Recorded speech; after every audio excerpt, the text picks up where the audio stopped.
Brought to you by Suzu Steel. Strong today, secure tomorrow.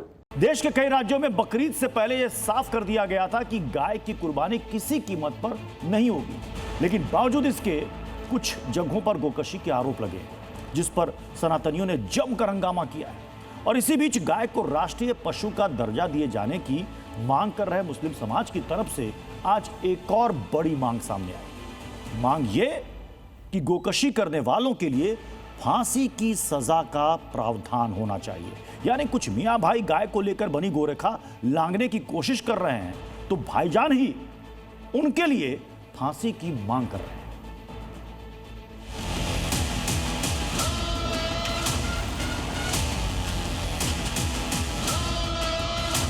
गोमाता का अवशेष मिले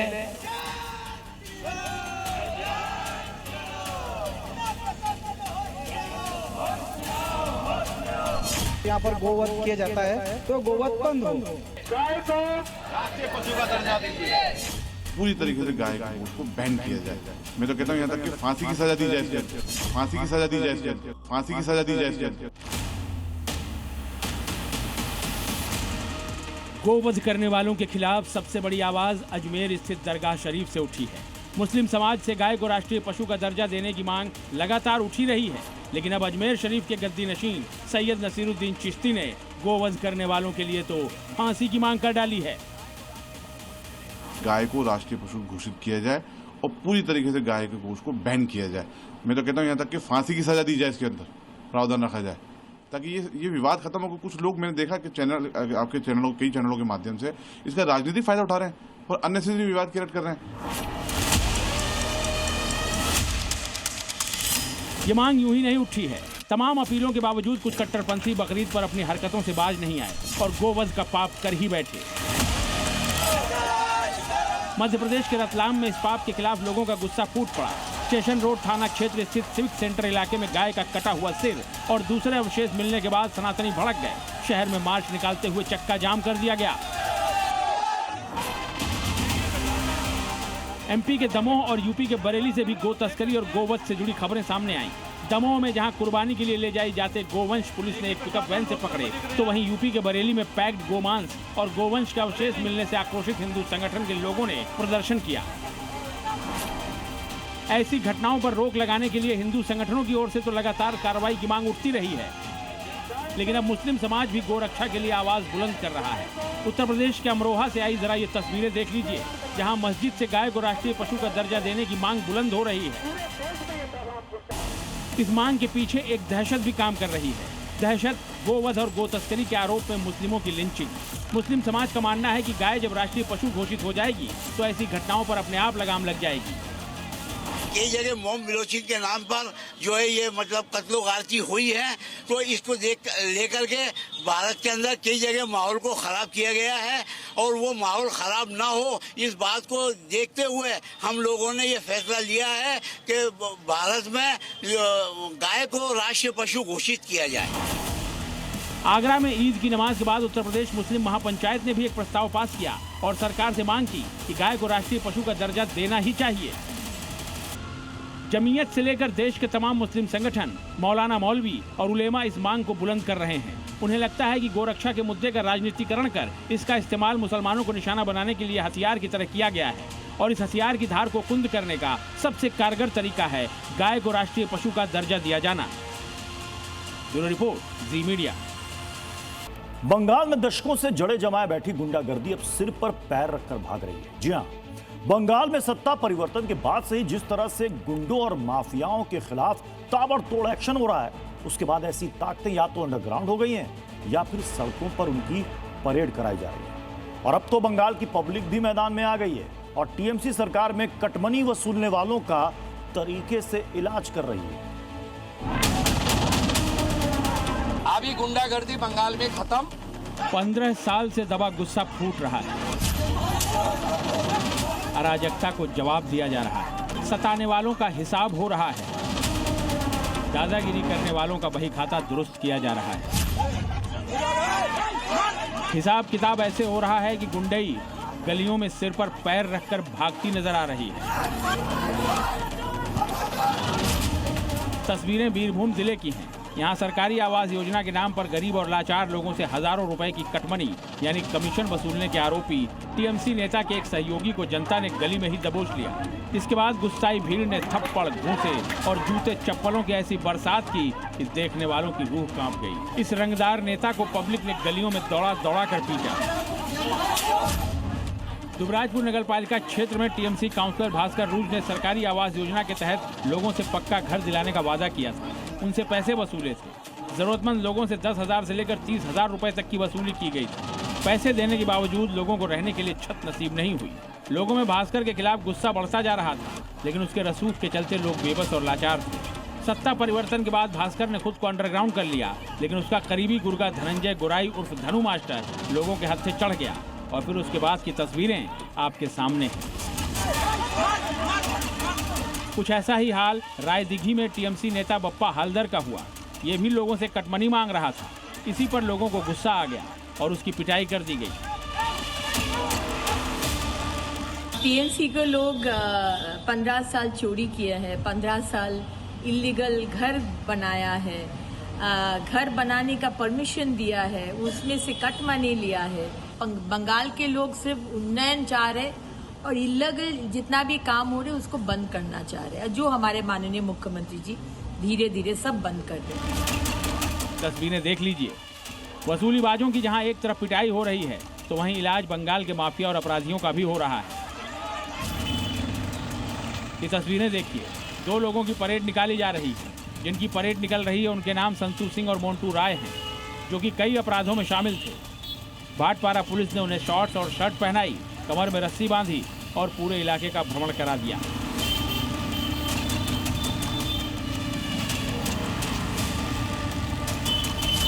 इससे पहले गुरुवार को बीजापुर में माफिया बोनी की बनियान वाली परेड निकाली गई थी। कमर में रस्सी बांधकर बोनी का जुलूस निकाला गया तो देखने वालों की भीड़ उमड़ पड़ी। वही कहानी आज भाटपारा पुलिस ने दोहराई। ये बंगाल पुलिस का नया मॉडल है, कमरबंद और बनियान मॉडल। अपराधियों की कमर में रस्सी और शरीर में बनियान के साथ सरेआम परेड। बहुत नेता मंत्री ऐसे हैं टीएमसी के, मैक्सिमम सब करप्टेड है।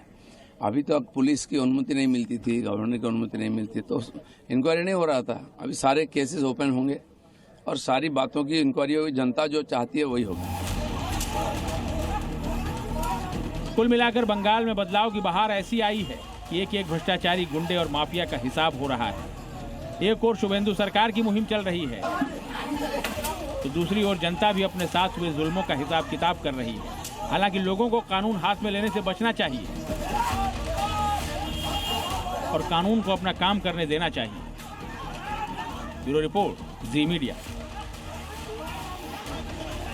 शुभेंदु सरकार ने बंगाल के संसाधनों पर कुंडली मारकर बैठे अवैध बांग्लादेशियों का ऐसा इलाज करना शुरू किया है कि घुसपैठिए सिर पर पांव रखकर भाग रहे हैं। तस्वीरें भी आपके सामने आ रही हैं। इन घुसपैठियों को शुभेंदु सरकार यूं ही नहीं जाने दे रही। इनके लिए बकायदा होल्डिंग सेंटर बनाए गए। वहां इन लोगों की पहचान तय हो रही है, कागजातों की जांच की जा रही है और इसके बाद इन्हें बांग्लादेश के हवाले किया जा रहा है। होल्डिंग सेंटरों को लेकर शुभेंदु सरकार ने पहली लिस्ट भी जारी कर दी है।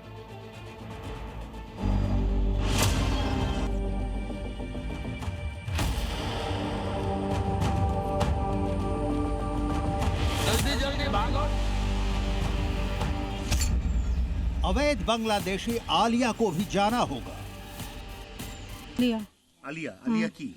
आलिया बेगम ये जशोर के निवासी है, बांग्लादेश के।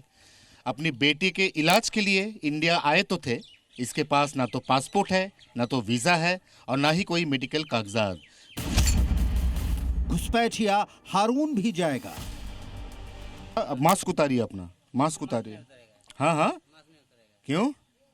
शर्म आता है? हाँ, লজ্জা করছে? হ্যাঁ, লজ্জা করছে। এখন লজ্জা করছে, যা ঢুকলেন ভারতবর্ষে লজ্জা করেনি? मुस्तफा को भी भागना होगा। जरीना भी नहीं बच पाएगी।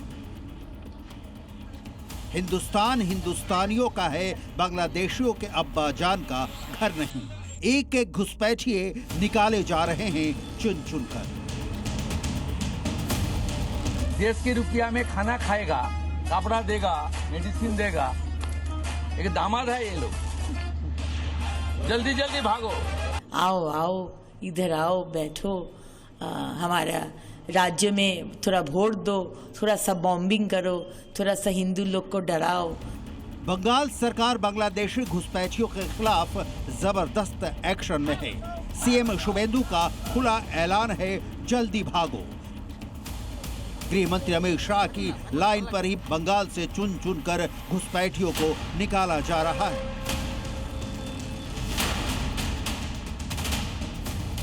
जो घुसपैठ कर कर अवैध तरीके से आए हैं वो अपने आप जहां से आए हैं वहां वापिस चले जाए। लिहाजा मालदा टू उत्तर 24 परगना भारत में घुस आए अवैध बांग्लादेशी भगाए जा रहे हैं। बांग्लादेशी घुसपैठियों को भगाने के लिए शुभेंदु सरकार का इंतजाम जरूर देखना चाहिए। बंगाल में कितने होल्डिंग सेंटर हैं? इन होल्डिंग सेंटरों में कितने घुसपैठिए रखे गए हैं? उसकी पहली लिस्ट जी न्यूज आपके लिए एक्सक्लूसिव लेकर आया है। शुभेंदु सरकार की लिस्ट के मुताबिक बंगाल में इस वक्त 11 होल्डिंग सेंटर पूरी तरह एक्टिव हो चुके हैं। इन होल्डिंग सेंटर्स में 386 घुसपैठिए रखे गए हैं। सबसे ज्यादा 335 घुसपैठिए बसीरहाट में बने होल्डिंग सेंटर में रखे गए हैं, जिसमें 149 पुरुष, 99 महिला और 88 बच्चे शामिल हैं। होल्डिंग सेंटर का मतलब होता है वैसी जगह जहां डिपोर्ट करने से पहले घुसपैठिए रखे जाते हैं।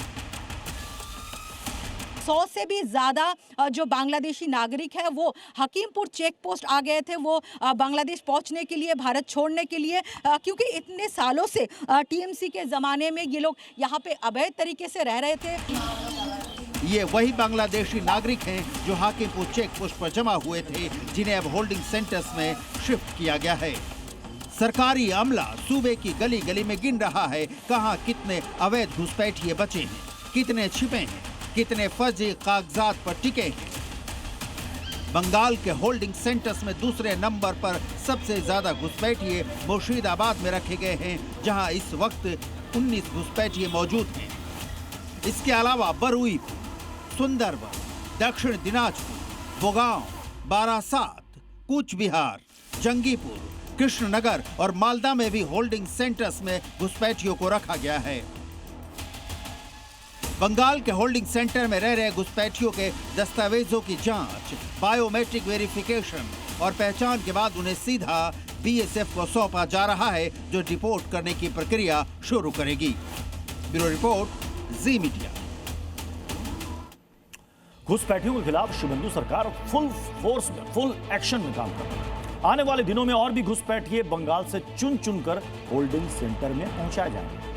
शुभेंदु जिस तरह से सीएम पद संभालने के बाद एक और एक से बढ़कर एक तगड़े एक्शन ले रहे हैं, उनके फैसले लेने की सुपर स्पीड चर्चा का विषय बनी हुई है। इन 20 दिनों में सीएम शुभेंदु के सॉलिड फैसले ग्राउंड में उनके स्कोरबोर्ड को मजबूत करते जा रहे हैं। फिर चाहे वो फैसला बुलडोजर एक्शन का हो, बॉर्डर पर फेंसिंग के लिए जमीन देनी हो, धार्मिक स्थल पर तेज लाउड स्पीकर बजाने पर बैन हो, या फिर सड़कों पर नमाज पढ़ने पर पाबंदी, और बकरीद से पहले गोहत्या पर पाबंदी, और बकरीद की छुट्टी में कटौती से कट्टरपंथियों के कलेजे पर सांप लौट गया है। इसी तरह मदरसों में वंदे मातरम अनिवार्य करने का फैसला, बंगाल में होल्डिंग सेंटर की शुरुआत और घुसपैठिए डिपोर्ट करने की प्रक्रिया पर आगे बढ़ना भी शुभेंदु की सुपर स्पीड को दिखाता है। शुभेंदु की पुलिस का गुंडों के खिलाफ बनियान मॉडल भी सुर्खियों में है, और अब एकदम लेटेस्ट एक्शन, शुभेंदु सरकार ने मंदिर के 1 किलोमीटर के दायरे में शराब दुकानें बैन करने का लिया है। इस सावन का महीना शुरू होने में वक्त है, उससे पहले ही योगी ने कट्टरपंथियों को चेतावनी दे दी। चेतावनी उन लोगों को भी दी है जिनके मन में माफिया बनने के सपने फूट रहे हैं। सुनिए योगी ने आज क्या बोला, जिससे कट्टरपंथी सदमे में आ गए। अगर कोई किसी रामलीला में, किसी यज्ञ और कथा में, किसी धार्मिक आयोजन में, रामनवमी हो, शिवरात्रि हो, जन्माष्टमी हो, रक्षाबंधन हो, इन आयोजनों में अगर किसी ने व्यवधान डाला तो पर्व तो मना ही लेगा, लेकिन उसके बाद ये तय है कि रावण और कंस जैसी दुर्गति उसकी तय है जो व्यवधान डालने वाला है। आज माफिया पिस्तौल लहराते हुए कोई धमका करके खुली जीप में चल करके किसी हिंदू को धमका नहीं सकता है, अब नहीं धमका सकता है। लखनऊ के सरकारी किंग जॉर्ज मेडिकल यूनिवर्सिटी में बरसों से मजारों के नाम पर कब्जा है। इनके दस्तावेज पेश करने के नोटिस दिए जाते हैं तो कब्जादारी होंठ से डूबके रहते हैं। इसलिए अब इन मजारों को लावारिस घोषित कर दिया गया है, जिन्हें अब कभी भी बुलडोजर आएगा और उठाकर अपने साथ ले जाएगा।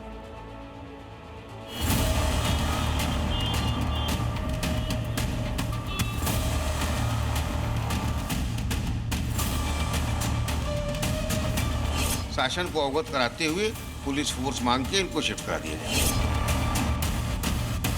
6 मजारों को लावारिस घोषित कर दिया गया है, कभी भी इन पर बुलडोजर की कार्रवाई की जा सकती है। लखनऊ की किंग जॉर्ज मेडिकल यूनिवर्सिटी के परिसर में न क्वीन मैरी हॉस्पिटल के ठीक सामने वाली मजार बचेगी, न माइक्रोबायोलॉजी विभाग 2 के पीछे की मजार। जल्द ही इस पर भी बुलडोजर की कार्रवाई करके इसे दूसरी जगह शिफ्ट किया जाएगा। ना ट्रॉमा सेंटर के पास की मजार कुछ घंटों बाद दिखेगी, न ही रेस्पिरेटरी मेडिसिन विभाग के गेट पर मौजूद मजार को यहां छोड़ा जाएगा। ये देखिए, ये ओपीडी है और जब यहाँ पर मरीज आते हैं तो यहाँ पर भी दर्शन करने के लिए तमाम लोग इकट्ठा होते हैं, जिसकी वजह से मरीजों को काफ़ी दिक्कतों का सामना करना पड़ता है। न्यू ऑर्थोपेडिक बिल्डिंग के पास मौजूद मजार भी शिफ्ट होगी और शताब्दी फेज 2 के पास की मजार को भी बुलडोज किया जाएगा, क्योंकि केजीएमयू प्रशासन की तरफ से बनाई गई समिति ने इन 6 की 6 मजारों को लावारिस घोषित कर दिया है। मतलब इन मजारों का ना तो कोई मालिक है, ना ही इनका कोई दावेदार। न तो कोई उनकी मैनेजिंग कमेटी है, न उनका कोई दावेदार है, न उनका कोई केयरटेकर है। अतः हम लोगों को मजबूरन उनको लावारिस घोषित करना पड़ गया। समिति का तर्क है कि कई बार नोटिस देने के बाद भी इन मजारों का कोई भी पक्षकार इनसे जुड़े वैध दस्तावेज लेकर इनके पास नहीं पहुंचा। अब जब आखिरी और फाइनल नोटिस की मियाद पूरी हो गई तो इन मजारों को केजीएमयू से हटाने के लिए चिट्ठी योगी प्रशासन को लिखी गई। 2 बार नोटिस देने के बाद, तीसरी बार उनको व्यक्तिगत सुनवाई का अवसर देने के बाद भी उनके 6 मजारों में से कोई भी व्यक्ति हमारे सामने प्रस्तुत नहीं हुआ। केजीएमयू प्रशासन अपील कर चुका है, अब केवल जवाब का इंतजार है। उस चिट्ठी का जिसमें इन 6 मजारों को यहां से हटाने की फाइनल तारीख रखी होगी। उस रोज योगी प्रशासन का पहलवान आएगा और इन मजारों को यहां से साफ कर देगा। योगी अपने बुलडोजर की काबिलियत बखूबी जानते हैं और इसलिए सबको इसकी ताकत बार बार याद दिलाते हैं। पहले माफिया और गुंडे, पार्टी विशेष के गुंडे जबरन कब्जा करते थे गरीब की जमीन पर, व्यापारियों की प्रतिष्ठान पर। अब नहीं कर सकते, अब करेंगे तो उसे मालूम है कि बुलडोजर आएगा।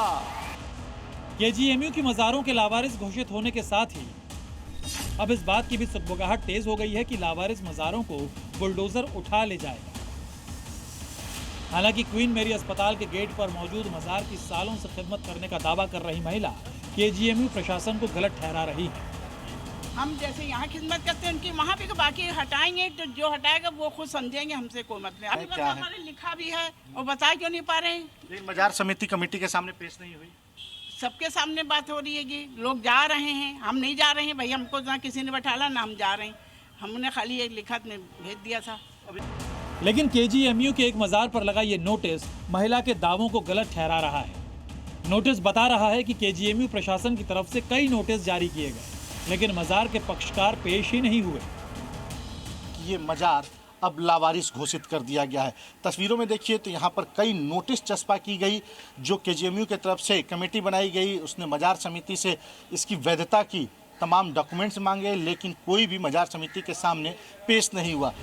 केजीएमयू के प्रवक्ता का कहना है कि रेस्पिरेटरी विभाग में अक्सर भीड़ रहती है और इन दिनों ये मजार मरीजों के लिए परेशानी बनती है। जो रेस्पिरेटरी के सामने मजार है वो एकदम एंट्री पॉइंट पे विभाग के, जो रेस्पिरेटरी विभाग बहुत ही महत्वपूर्ण और बहुत ही बिजी विभाग है। जब कई जगहों पे ये विभाग नहीं है, पीजीआई में भी नहीं है। अनऑथराइज लोग खड़े रहते हैं, किसी से पूछो कहता है मैं मजार में आया हूँ, इसलिए वो वहाँ से हटना एक इन प्रिंसिपल और हमारे हेल्थ केयर की सिक्योरिटी के लिहाज से भी बहुत जरूरी है। केजीएमयू में मज़ारे लावारिस घोषित हो चुकी हैं। अब जल्दी बुलडोजर की डेट आएगी, फिर बुलडोजर आएगा और सालों से मरीजों के रास्ते में बाधा बनी इन मज़ारों को उठा ले जाएगा। तुषार श्रीवास्तव, लखनऊ, जी मीडिया। बकरीद के त्यौहार पर भाईजान बकरों की तो कुर्बानी देते हैं, लेकिन इस बार कुछ जगहों पर भाईजान अपनों का भी खून बहाने पर उतारू हो गए। एक दूसरे पर लाठी, डंडों और मुक्कों से हमला किया। आखिर कहां में चंद नफरतियों ने बहाया अपनों का ही खून, देखिए। 2023 में ब्रिजमंडल जलाभिषेक यात्रा के दौरान दो गुटों के बीच हिंसक झड़पों के बाद आगजनी का शिकार हुआ। 2025 में एक मामूली पार्किंग विवाद के बाद दो पक्षों के बीच हिंसा और पथराव हुआ था। अब एक बार फिर नूह सुलग गया है। इस बार लड़ाई हिंदू मुसलमान के बीच वाली नहीं थी, बल्कि भाईजान ने भाईजान का ही खून बहाया है, वो भी ईद के त्योहार पर।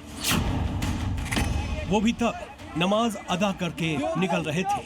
भाईजान बकरे की कुर्बानी देने से पहले मियाँ जी के खून के प्यासे हो गए। लाठी डंडे लेकर आपस में भिड़ गए। ये हिंसक झड़प कोई छोटी मोटी घटना नहीं थी, बल्कि इस झड़प में 12 लोग जख्मी हो गए।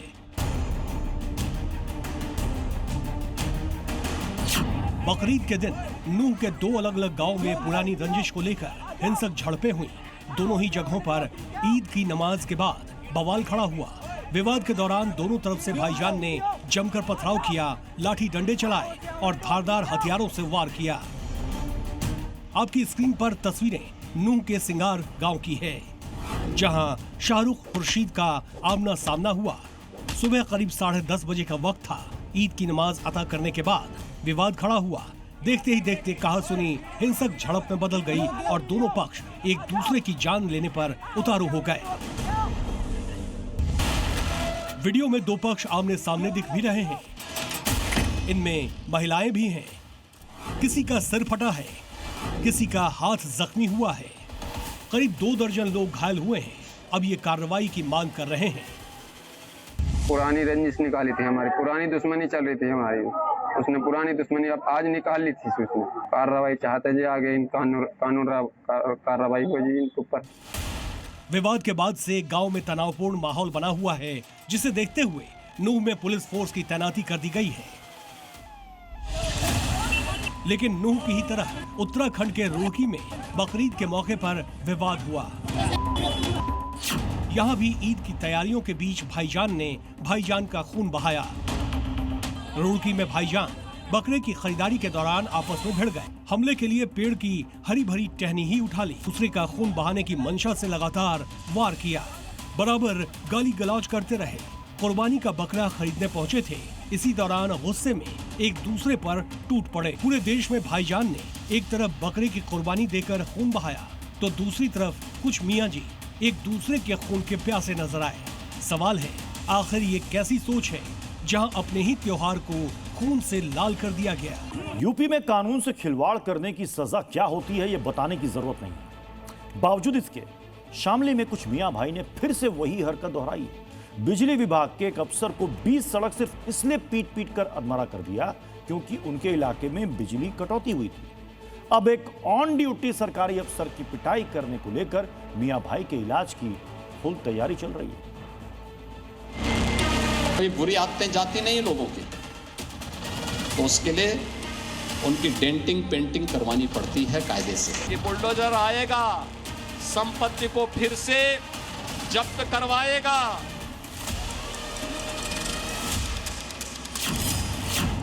सिर पर नमाजी टोपी लगाकर एक सरकारी अफसर की पिटाई करते इन मियां भाई लोगों ने शायद योगी का बुलडोजर संदेश ठीक से सुना नहीं, इसीलिए कानून से खिलवाड़ करने की हिमाकत कर बैठे। तस्वीरें शामली के कैराना इलाके के गांव गोगवान की। नमाजियों के हाथों पिट रहा शख्स बिजली विभाग में जेई है। ट्रांसफार्मर में आई खराबी दूर करने पहुंचे थे। इसी दौरान उन्हें घेर कर बुरी तरह से पीटा गया। कैराना रोड पर असलम मुन्ना नाम का है, वहाँ पर उसको उस पर जो है वहाँ रोक लिया कि रात में बिजली कैसे नहीं दी क्या है, और जो है मुझे पकड़ लिया और लेडीज़ ने और उसने और उसकी लेडीज़ ने उसका एक बच्चा 4-5 घर वाले थे 2-3 लेडी और थी, सबने मुझे मारपीट की। बताया जा रहा है कि ट्रांसफार्मर में आई खराबी के चलते इलाके में बीती रात बिजली नहीं आई थी। जेई प्रेम सिंह कर्मचारियों के साथ ट्रांसफार्मर ठीक करने पहुंचे थे। ट्रांसफार्मर ठीक कर लौटने के दौरान लोगों का गुस्सा जेई पर फूट पड़ा। उन्हें इतना पीटा गया कि वो बेहोश हो गए। पिटाई से लहूलुहान हुए जेई प्रेम सिंह को कैराना के सामुदायिक स्वास्थ्य केंद्र में भर्ती कराया गया। यहाँ डॉक्टरों ने उनकी गंभीर हालत को देखते हुए प्राथमिक उपचार के बाद उन्हें तुरंत हायर सेंटर के लिए रेफर।